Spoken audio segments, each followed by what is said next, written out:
Hello दोस्तों, स्वागत है आप सभी लोगों का हमारे YouTube चैनल स्टडी समागम पर। साथियों, आज के इस वीडियो में हम चर्चा करने वाले हैं राजस्थान की कुछ महत्वपूर्ण अपडेट तथा नई योजनाओं के विषय में। इसलिए साथियों, आज का ये वीडियो आप सभी के लिए बेहद खास होने वाला है। आपको इस वीडियो को अंत तक देखना है ताकि आपको वीडियो का एक एक स्टेप समझ में आ जाए। साथियों, आज के इस वीडियो में हम चर्चा करेंगे किसान आंदोलन के संबंध में क्या अपडेट आ रही है उसको लेकर। इसके अलावा राजस्थान में जो बिजली बकायादार कैंडिडेट हैं, यानी कि जिन पर बिजली के बिल बकाया हैं, उनकी किस प्रकार से बल्ले बल्ले हो गई है।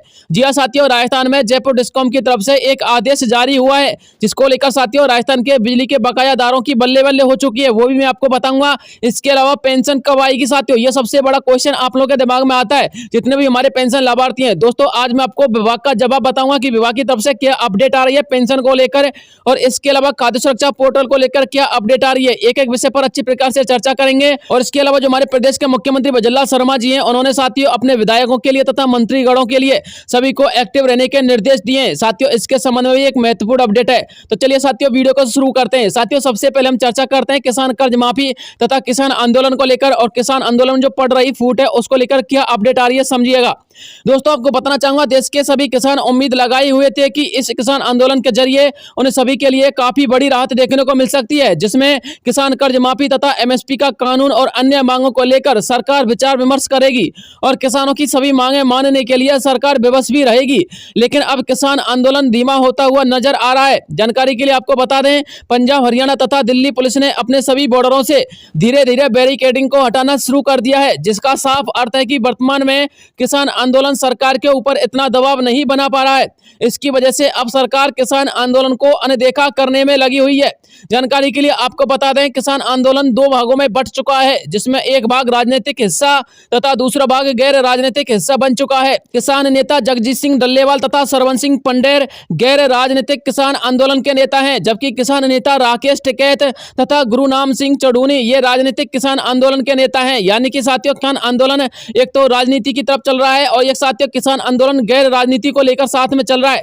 साथियों, दो भागों में ये बंट चुका है। इसको लेकर एक बड़ी खबर आ रही है, समझिएगा साथियों। किसान आंदोलन के नेताओं का कहना है कि राजनीतिक किसान आंदोलन तथा गैर राजनीतिक किसान आंदोलन के नेताओं के विचार आपस में नहीं मिलते हैं, इसलिए किसान आंदोलन में फूट पड़ना स्वाभाविक हो गया है। किसान नेता सरवन सिंह पंडेर तथा जगजीत सिंह डल्लेवाल किसान आंदोलन का प्रभाव सरकार पर बनाने के लिए जगह जगह पर कार्यक्रम आयोजित कर रहे हैं, जिसकी वजह से उन्होंने किसान आंदोलन के 23 मार्च तथा 26 मार्च और 31 मार्च के महापंचायत के कार्यक्रम आयोजित करने की रणनीति बनाई है। हालांकि इन कार्यक्रमों में उन्होंने राजनीतिक किसान आंदोलन के नेताओं को आमंत्रित नहीं किया है। 23 मार्च को गैर राजनीतिक किसान आंदोलन के नेताओं ने शहीद-ए-आजम भगत सिंह की शहादत का दिवस मनाया था। इसके अलावा आगे इस किसान आंदोलन को और सुचारू ढंग से संचालित रखने हेतु रणनीति भी तैयार की थी। हालांकि किसान नेता पंडेर सिंह ने सभी किसानों को आर पार की लड़ाई करने के लिए आह्वान किया है। उन्होंने कहा है कि अब जब कभी भी किसान किसी भी कार्यक्रम के लिए आए तो उन्हें बिना ट्रैक्टर के नहीं आना है, क्योंकि यह सरकार हमारे इस आंदोलन को दबाना चाहती है। इसी के साथ साथ उन्होंने पंजाब तथा दिल्ली सरकार पर पानी और बिजली की सुविधा मोर्चों पर उपलब्ध न करा पाने का आरोप लगाया है। उन्होंने कहा है कि हमने शहीद दिवस मनाने से पहले सरकार को सूचना पहुंचा दी थी, लेकिन सरकार ने हमारे इस कार्यक्रम को अनदेखा किया। अब यह लड़ाई आर पार की करनी होगी। जानकारी के लिए आपको बता दें, राजनीतिक किसान आंदोलन के नेताओं ने 6 सदस्यों की एक टीम बनाई है, जिसका कार्य किसान आंदोलन में पड़ रही फूट को एक करना है। अर्थात किसान आंदोलन के हो रहे दो हिस्सों को एक करने का कार्य उनकी यह टीम करेगी। उम्मीद लगाई जा रही है कि जल्द ही किसान आंदोलन एक देशव्यापी आंदोलन के रूप में उभरेगा और सरकार पर दबाव बनाते हुए कर्ज माफी तथा एमएसपी के कानून जैसी सभी मांगों को पूरा करवाने के लिए भरसक प्रयास करेगा। आज 23 मार्च को शहीद-ए-आजम भगत सिंह का शहीद दिवस मनाया गया था। साथ में 26 मार्च को राजस्थान के दौसा में गैर राजनीतिक किसान आंदोलन के नेताओं ने एक महापंचायत आयोजित की है। इसके लिए देश के सभी किसानों को आमंत्रित किया है, ताकि 31 मार्च को एक बड़ा आंदोलन करके सरकार को चेताया जा सके। तो दोस्तों, ये अपडेट निकल के सामने आ रही थी। एक शब्द में यदि मैं आपको कहना चाहूं तो दोस्तों, ये जो किसान आंदोलन है वो दो भागों में बढ़ चुका है, उसके दो ग्रुप हो चुके हैं, जिसका फायदा हमारी वर्तमान सरकार उठा रही है और साथियों इस आंदोलन को धीरे धीरे दबा रही है। इसका साथियों साफ साफ उदाहरण देखा जा सकता है। शंभू बॉर्डर तथा खनौरी बॉर्डर के अलावा जितने भी पंजाब, हरियाणा और राजस्थान के बॉर्डर है, उन सभी से धीरे धीरे वर्तमान सरकार बैरिकेडिंग को हटा रही है। उनको लग रहा है कि अब किसान आंदोलन में इतना प्रेशर नहीं है, यानी कि किसान आंदोलन अब इतना तेज चलने वाला नहीं है। तो दोस्तों आपको बताना चाहूंगा किसान आंदोलन की ये सबसे दुखद न्यूज थी, लेकिन साथियों इसमें एक पॉजिटिव पॉइंट ये आपको देखने को मिलेगा, जो हमारे राजनीतिक किसान आंदोलन के नेता हैं जो ये चाहते हैं कि ये आंदोलन राजनीतिक तरीके से हो। दोस्तों उन्होंने अपनी 6 सदस्यों की टीम बनाई है। वह टीम साथियों गैर राजनीतिक किसान आंदोलन के लिए भरसक प्रयास कर रही है कि वो एकजुट हो जाएं और एकजुट होकर के इस किसान आंदोलन को दिशा दें। तो दोस्तों ये अपडेट निकल के सामने आ रही है। बात करते हैं विद्युत विभाग को लेकर क्या बड़ी खबर सामने निकल के आ रही है, वो भी देखिएगा। दोस्तों आपको बताना चाहूंगा राजस्थान में विद्युत विभाग ने होली के इस अवसर पर बिजली के सभी बकायादारों को एक बड़ी राहत दी है। जानकारी के लिए आपको बता दें राजस्थान में विद्युत विभाग अपने बकाया बिजली के बिलों का भुगतान मार्च के महीने में करता है। मार्च के महीने में ही राजस्थान के सभी बिजली कनेक्शन धारियों पर बिल बकाया होने के चलते बिजली कनेक्शन काट दिए जाते हैं और वह कनेक्शन तब तक नहीं दिए जाते जब तक कि उनका बकाया बिजली का बिल चुकता ना हो जाए। हालांकि बिल चुकता करने के लिए उन सभी के लिए छूट भी दी जाती है, जैसे कि पेनल्टी में छूट दी जाती है, ब्याज माफ कर दिया जाता है। इसके अलावा बिजली की यूनिटों में भी छूट देखने को मिलती है और दोस्तों बिजली का बिल चुकता करवाया जाता है। राजस्थान में अभी मार्च का महीना चल रहा है और बिजली बिल बकायादारों का बिजली कनेक्शन भी काटा जा रहा है। यदि आपका बिजली कनेक्शन है और आप पर भी बिल बकाया है तो आपके पास भी बिजली विभाग के कर्मचारी आपके कनेक्शन को काट देने की हिदायत देकर आए होंगे, लेकिन अब जयपुर डिस्कॉम के अधीक्षण अभियंता की तरफ से बिजली विभाग को कनेक्शन न काटने के सख्त आदेश दे दिए गए हैं। हालांकि बिजली विभाग के आदेश आने पर विभाग ने अपनी तरफ से जवाब देते हुए कहा कि यदि हम कनेक्शन नहीं काटेंगे तो बकाया बिल वसूली कैसे करेंगे। ऐसे में डिस्कॉम की तरफ से कहा गया कि राज्य सरकार की तरफ से सख्त आदेश है, जब तक लोकसभा चुनाव पूर्ण न हो जाते तब तक राज्य में किसी भी एक व्यक्ति का कनेक्शन नहीं कटना चाहिए, क्योंकि चुनावी माहौल में प्रदेश की जनता को दुखी करना खतरनाक साबित हो सकता है। जयपुर डिस्कॉम की तरफ से आए इस आदेश ने बिजली बिल बकायादारों को खुश कर दिया है, उनमें खुशी की लहर दौड़ पड़ी है। तो दोस्तों ये अपडेट निकल के सामने आ रही थी। अब आप लोग निश्चिंत रहिएगा, आप लोगों के किसी भी प्रकार के कनेक्शन को नहीं काटा जाएगा।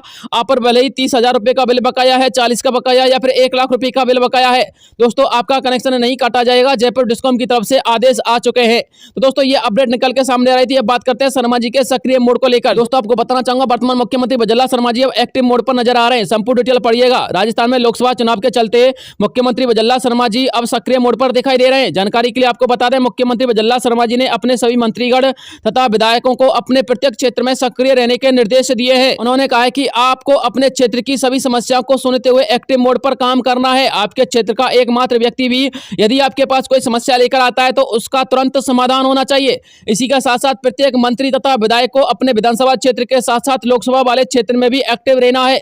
चुनावी संबंधी किसी भी प्रकार का यदि काम है तो आपको अपने ही फील्ड में फाइल मंगवा लेनी है, लेकिन आपको काम संबंधित किसी प्रकार की देर सवेर नहीं करनी है, यानी कि काम आपका समय पर होना चाहिए।